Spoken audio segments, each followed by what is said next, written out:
Oi, moço, tudo bem? Oi, tudo bem? Você é solteiro? Sou.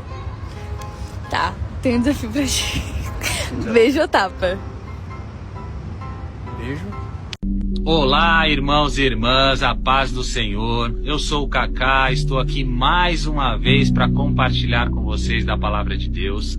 E o versículo de hoje está em Mateus 19:26 e diz assim: Jesus olhou para eles e respondeu: para o homem é impossível, mas para Deus todas as coisas são possíveis. Por causa do amor, por causa do amor,